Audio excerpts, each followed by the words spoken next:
Online कक्षा में आज हम किरातार्जुनीयम महाकाव्य के अंतिम श्लोक को पढ़ेंगे। किरातार्जुनीयम प्रथम सर्ग का अंतिम श्लोक देखिए। विधि समय नियोगात दीप्ति संघार जिह्वम् शिथिल वसुम अगाधे मग्नम अपतपयोधौ रिपु तिमिरम उद्देश्योदीयमानं दिनादौ दिनकृतमिव लक्ष्मीस्त्वां संभ्यहेतु भूयः। विद्यार्थियों, किरातार्जुनीयम महाकाव्य का अंतिम प्रथम सर्ग का अंतिम श्लोक है। द्रौपदी सर्ग के अंत में अपने कथन का समापन कर रही है और समापन करते हुए महाराज युधिष्ठिर को अपनी ओर से शुभकामनाएं प्रदान करती हुई सूर्य का दृष्टांत दे रही है और इस प्रकार से कह रही है कि भाग्य एवं समय के परिवर्तन से मनुष्य पर सुख और दुख आते और जाते रहते हैं। जिस तरह सायंकाल में सूर्य अपने अंतिक्रमणीय विधि विधान के कारण समुद्र में डूब जाता है और प्रकाश के नाश से निस्तेज हो जाता है, अपनी किरणें भी खो बैठता है और चारों तरफ अंधकार ही अंधकार हो जाता है, किंतु प्रातः काल के समय वही सूर्य अंधकार रूपी अपने शत्रु का नाश करके उन्मूलन करके पुनः दिन की शोभा को प्राप्त कर लेता है। इस प्रकार आप भी भाग्य चक्र से विपत्ति के इस समुद्र में पड़ गए हैं, विपत्ति के समुद्र में डूब गए हैं। आपके जीवन में अंधकार ही अंधकार, कठोर कष्ट ही कष्ट, दुर्दशा की स्थिति आ गई है। अतः आपको पुनः अपने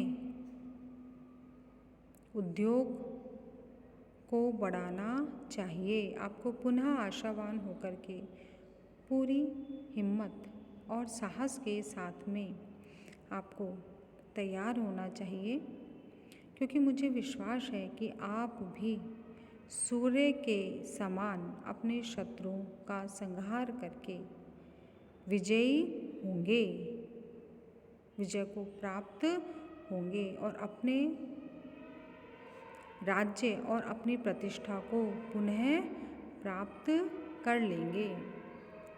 छात्रों, बहुत ही सुंदर श्लोक है और श्लोक के माध्यम से द्रौपदी ने बहुत ही सुंदर भावों को यहाँ प्रस्तुत किया है। छात्रों, द्रौपदी इस प्रकार से कह रही है कि जिस प्रकार से जब सूर्य उदित होता है तो प्रकाश होता है चारों ओर और समस्त आशाएं, उत्साह हमें दिन में अनुभवित होती है, किंतु जब वही सूर्य रात्रि में अस्त हो जाता है, सायंकाल अस्त हो जाता है, तो चारों ओर धीरे धीरे अंधकार छा जाता है और अंधकार यानी निराशा की बात हम यहाँ कर रहे हैं। लेकिन दूसरे दिन पुनः सूर्य उदित होता है और अंधकार समाप्त हो जाता है, चारों ओर प्रकाश ही प्रकाश होता है। इसी तरह जिस प्रकार से भाग्य चक्र के द्वारा दिन और रात, दिन के बाद रात, रात के बाद में दिन आता और जाता रहता है, उसी प्रकार से मानव के जीवन में कभी सुख और कभी दुख, कभी दुख और कभी सुख, आशा निराशा इस प्रकार से आते और जाते रहते हैं। किंतु मानव वही है जो कि अपने अंधकार से शिक्षा लेकर के उसे नष्ट करने का प्रयास करे, जो गिर करके खड़ा होने का प्रयास करता है वही वास्तव में मनुष्य है। तो विद्यार्थियों, यहाँ महाकवि भारवी ने श्लोक के माध्यम से हमें भी शिक्षा दी है, प्रासंगिक है। ये शिक्षा यही है कि हम भी इस प्रकार से अपने जीवन में जो अंधकार है उसका अपनी पूरी हिम्मत, अपने पूरे साहस से, अपने समस्त साधनों और प्रयासों से उसका नाश करें और हमारा जो लक्ष्य है, हमारे विद्यार्थी जीवन का जो लक्ष्य है उसे प्राप्त करने के लिए निरंतर प्रयास करते रहें। समय पर अवसरों को ना खोएं, समय पर अपने समस्त साधनों के द्वारा समस्त प्रयासों को करें। निश्चित रूप से आप भी अपने जीवन में लक्ष्य को प्राप्त होंगे।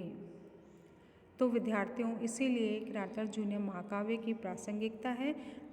जिस समय ये प्रासंगिक था, जिस समय इसकी रचना हुई थी, उसके बाद भी ये प्रासंगिक था और वर्तमान समय में भी हमारे लिए उतना ही यह प्रासंगिक है, इसका उपयोग है। और आप अपने जीवन में महाकवि भारवी की इन्हीं शिक्षाओं को अपने व्यवहार में अपनाएं, तभी जाकर पाठ्यक्रम में किरातार्जुन जूनियर महाकाव्य को रखना सार्थक होगा। सर्ग का अंतिम श्लोक है। अतः छंद परिवर्तन है, छंद यहाँ मालिनी छंद है। विद्यार्थियों, श्लेष से युक्त पूर्णोपमा अलंकार यहाँ पर है। और विद्यार्थियों, इस प्रकार से यहाँ पर किरातार्जुन जूनियर महाकाव्य के प्रथम सर्ग का अंत होता है। महाकवि भारवी अपने अर्थ गौरव के लिए प्रसिद्ध है। तो अर्थ गौरव की कसौटी पर प्रथम सर्ग की क्या स्थिति होती है, यहाँ हम देखेंगे। अर्थ गौरव क्या है, अर्थ गौरव का क्या अभिप्राय है। तो संक्षेप में हम कह सकते हैं कि अर्थ गौरव का तात्पर्य है भाव गांभीर्य, अर्थात भाव की गरिमा से युक्त काव्य, जिसका अभिप्राय है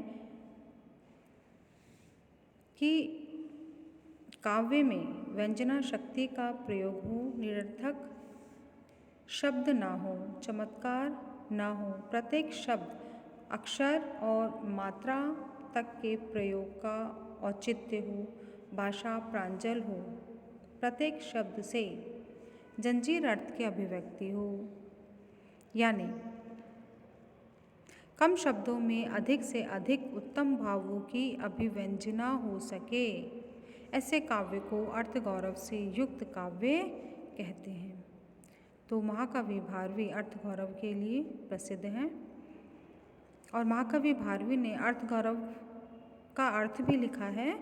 किरातार्जुन जूनियर के दूसरे सर्ग का 27वां श्लोक है, जहाँ पर उन्होंने कहा है कि अर्थ गौरव के लिए पदों में स्पष्टता होनी चाहिए, स्पष्ट रूप से अर्थ की अभिव्यक्ति होनी चाहिए, प्रत्येक पद से अलग अलग अर्थ की अभिव्यक्ति की क्षमता होनी चाहिए।